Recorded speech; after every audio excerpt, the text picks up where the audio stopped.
তো জোর টাকার পাঞ্জাবি আমাকে পড়তে হবে? কি ভেবেছিস আমাকে?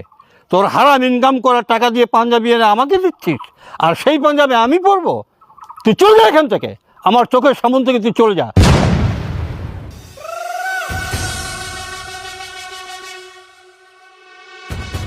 এই চলো। কই যাবেন ভাই? আরে রিপন, আরে বন্ধু মিলন, ভালো আছিস? তুই ভ্যান চালাচ্ছিস মানে?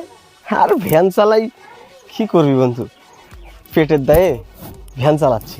আরে কি বলিস তুই? তুই লেখাপড়া জানা শিক্ষিত একটা ছেলে, কেন তুই কি চাকরি ট্রাই করিস নি কখনো? অনেক জায়গায় চাকরি ট্রাই করছি বন্ধু, কিন্তু এই সমাজে চাকরি নিতে গেলে অনেক টাকা লাগে। আমার তো অনেক টাকা নাই। শোন শোন শোন শোন, আমি জানি তুই খুব ভালো স্টুডেন্ট, তুই ভালো ছাত্র ছিলি, তুই স্কুলের টপার ছিলি, আমাদের কলেজের টপার ছিলি। আমি একটা কথা বলি, অনেকদিন পর তোর সাথে আমার দেখা, তুই আমার বাবাকে তো চিনিস। হ্যাঁ, চাচাকে চিনি তো আমি। তুই আজকে এখন আমার সঙ্গে আমার বাসায় যাবি, তুই বাবার সঙ্গে দেখা কর, তোর সার্টিফিকেটগুলো দেখা। আমার বিশ্বাস বাবা তোর একটা চাকরির ব্যবস্থা করে দিবে। কিন্তু বন্ধু, তোর বাবা কি টাকা ছাড়া আমাকে চাকরি দিবে? তুই আমার বাবা সম্বন্ধে কিচ্ছু জানিস না। আমার বাবা যা জীবনে কোনোদিন 1 টাকা ঘুষ খায় নাই। তুই একবার গিয়ে দেখ, যদি না হয় তখন তুই আমার নাম পাল্টায় রাখিস। তুই আচ্ছা। ওঠ তো, ওঠ, ওঠ। আচ্ছা বন্ধু। এখন আর কোথাও যাবো না, চল তোর বাড়ি যাবো, ওঠ। আচ্ছা।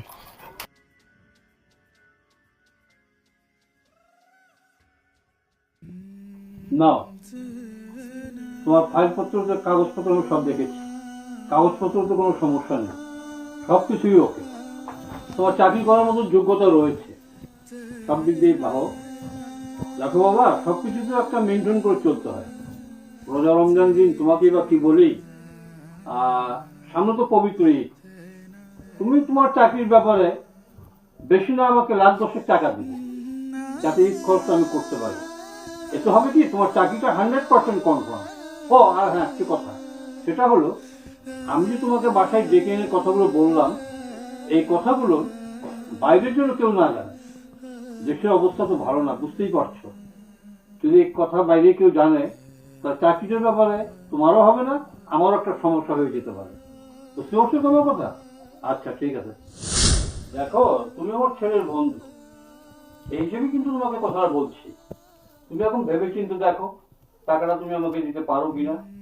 তবে আমি কিন্তু তোমাকে বলছি, চাকরিটা কিন্তু তোমার 100% পাও, এতে কোনো রকম কোনো সন্দেহ নেই। বুঝতে পারছো তোমার কথা? আসলে হয়েছে কি আঙ্কেল, আমি আপনার ছেলে মিলনের বন্ধু, ও আমার খুব কাছের বন্ধু, ভালো বন্ধু। আমরা সেই ছোটবেলা থেকে স্কুল, কলেজ, ভার্সিটি একসঙ্গে কমপ্লিট করি। তো ও আমাকে বলেছিল আপনার কাছে আসতে।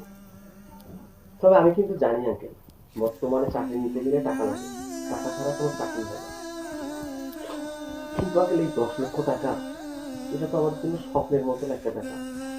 10 লক্ষ টাকা বোধহয় আমি একবারে কিছু হয়ে যেতে, আর 10 লক্ষ টাকা দিয়ে চাকরি করা, এটা তো আমার জন্য একদম অসম্ভব। তবে আপনাকে ধন্যবাদ আঙ্কেল, আপনি আমাকে যা বলেছেন যতটুকু আমার জন্য চেষ্টা করেছেন, এই জন্য আমি আপনার কাছে কৃতজ্ঞ। ঠিক আছে আঙ্কেল, আসসালামু আলাইকুম। ওয়ালাইকুম আসসালাম।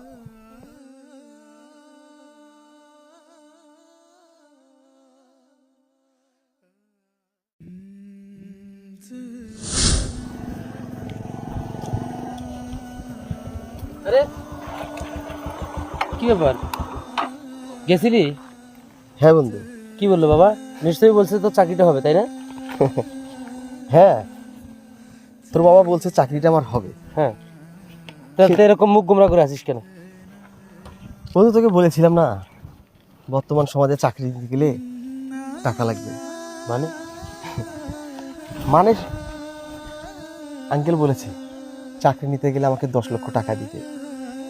তুই তো জানিস বন্ধু, 10 লক্ষ টাকা আমি কখনো একবারে একসাথে চোখে দেখি নাই। কোথা থেকে 10 লক্ষ টাকা দিব?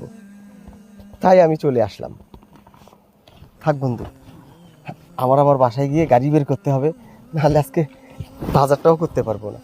আচ্ছা ঠিক আছে, তবে তোকে ধন্যবাদ বন্ধু, তুই আমার জন্য চেষ্টা করিস। যা তুই যা যা। আচ্ছা।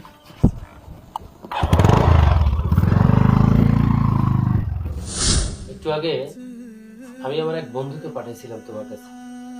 আমি ওর কাছে অনেক গর্বের সহিত কিছু কথা বলছিলাম, যে বেকারত্বের অভিশাপ থেকে মুক্তি পেতে চাইলে তুই আমার কথাটা শোন। ও আমার কথাটা শুনে তোমার কাছে আসছিল বাবা।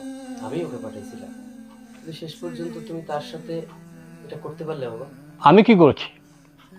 তুই এসব বুঝবি না। আর বর্তমান যুগে টাকা ছাড়া কোনো চাকরি হয় না। তুই যা, তুই তোর কাজে যা। বাহ বাবা, তুমি ঠিকই বলছো। আসলে আজকে হয়তো আমি রিপনকে তোমার কাছে না পাঠালে আমি জানতেই পারতাম না তুমি আসলে কেমন মানুষ। আসলে তুমি তো বাবা, তোমাকে কিছু বলার ক্ষমতা আমার নাই। তবে আমি একটা জিনিস বুঝে গেছি, এই বর্তমান সমাজে সৎ মানুষ খুঁজে পাওয়া খুবই কঠিন। সেটা হোক আমার বাবা, হোক অন্যের বাবা। ঠিক আছে বাবা, আমি এ বিষয় নিয়ে তোমাকে আর কিছু বলবো না। তবে একটা কথা মনে রেখো, আমি অন্তত রিপনকে আর চাকরির জন্য তোমার কাছে আসতে বলবো না। ওকে নিষেধ করে দেব ও যেন তোমাকে একটি টাকাও না দেয়। আমাদের সমাজে একটা কালচার হয়ে গেছে, আমরা চাকরির বিনিময়ে টাকা দিই আর টাকার বিনিময়ে চাকরি নেই। তুমি একটাবার কি মনে করো বাবা, যে ছেলেটা 10 লক্ষ 20 লক্ষ টাকা ঘুষ দিয়ে একটা চাকরি নেবে, ওই ছেলেটা বা ওই লোকটা তার ওই চেয়ারটাতে বসার পর আর অন্য 10টা মানুষের সেবা করবে নাকি তাদেরকে শোষণ করবে? আসলে কিছুই বলার নেই। পবিত্র রমজান মাস, তুমি সবসময় 5 ওয়াক্ত নামাজ পড়ো, হাতে তসবিহ থাকে, হাদিসের বই পড়ো।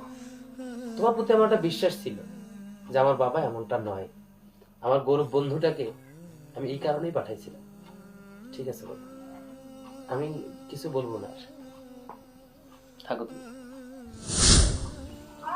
ও বাবা, এদিকে আসো। কিরে বাবা, ডাকছিস কেন? বাবা দেখো তো পাঞ্জাবিটা কেমন? পাঞ্জাবি তো চমৎকার হয়েছে। কার জন্য এনেছিস? টাকা পেলি কোথায় বাবা? তাই সুন্দর হয়েছে না বাবা? এটা আমি তোমার জন্যই আনছি। টাকা, আসলে টাকার কথা তোমাকে কি বলি, আমি তোমার সাথে কথা বলে গেলাম না, তো বাইরে যাওয়ার পরে দেখলাম যে আমার ওই কিছু বন্ধু বান্ধব তারা অনলাইনে জুয়া খেলতেছে। তো আমি ওদের সাথে 2000 টাকা খেলি। তো 2000 টাকা দিয়ে জানো বাবা, আমি 5000 টাকা জিতি। সামনে যেহেতু ঈদ, আমি তো তোমাকে কোনোদিন কিছু কিনে দিতে পারি নাই, তাই ভাবলাম ওই টাকা থেকেই তোমার জন্য একটা পাঞ্জাবি কিনে নিয়ে আসি। আর সেই টাকা দিয়েই আমি একটা পাঞ্জাবি কিনে নিয়ে আসছি। আরো 3000 টাকা আমার কাছে আছে। আমি ভাবছি এটা দিয়ে তোমার জন্য একটা লুঙ্গি আর এক জোড়া জুতো কিনবো। ঠিক আছে না বাবা? ঠিক আছে, তো জোর টাকার পাঞ্জাবি আমাকে পড়তে হবে? কি ভেবেছিস আমাকে? তোর হারাম ইনকাম করা টাকা দিয়ে পাঞ্জাবি এনে আমাকে দিচ্ছিস, আর সেই পাঞ্জাবি আমি পরবো? তুই চলে যা এখান থেকে, আমার চোখের সামনে থেকে তুই চলে যা। আর কখনো তুই আমার চোখের সামনে পড়বি না। ঠিক আছে বাবা, জুয়ার টাকা হারাম তাই না বাবা? জুয়ার টাকায় কেনা পাঞ্জাবি তোমার পরা যাবে না,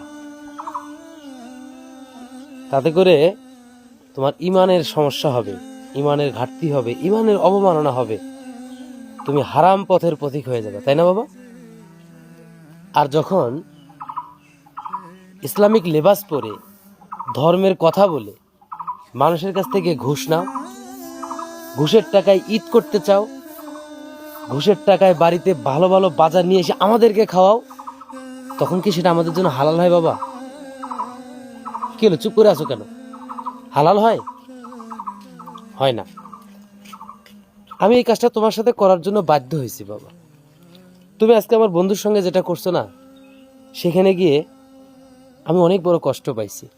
আর এতটাই কষ্ট পাইছি, তুমি যে আমার বাবা সেটা বলতেও আমার খুব কষ্ট হয়, এখন খুব লজ্জা হয় যে তোমার মতো একজন অসৎ চরিত্রের লোকের সন্তান আমি। তোমার অসৎ ইনকামের পয়সা দিয়ে আমার এই দেহটা গড়া, ওই সৃষ্টিকর্তা আমাকে পৃথিবীতে পাঠাইছে তোমার মতো একজন অসৎ মানুষের ঘরে। এটা ভাবতেও আমার খুব কষ্ট হয়। কি হবে এত টাকা পয়সা দিয়ে? মরতে হবে না? এই দুনিয়াটার পরেও তো আমাদের আরেকটা দুনিয়া আছে, যেখানে আমাদের অন্তিম কাল থাকতে হবে। সামান্য লোভে পড়ে, সামান্য মোহে পড়ে নিজেকে কেন বিসর্জন দেই আমরা, বলো তো? এটা ঘুষের টাকা, সুদের টাকা, জুয়ার টাকা না বাবা, এটা আমার 100% হালাল টাকায় কেনা। শুধু তোমাকে বোঝানোর জন্যই আমি কথাগুলো বলছি। আমার কাছে তোমাকে কোনো ওয়াদা দিতে হবে না, তুমি তোমার সৃষ্টিকর্তার কাছে ক্ষমা চেয়ে নিজেকে পরিবর্তন করো। এই রমজান মাস, এই পবিত্র রমজান মাসে নিজেকে পবিত্র করো। আর কিছু বলবো না বাবা, আর কিছু বলবো না।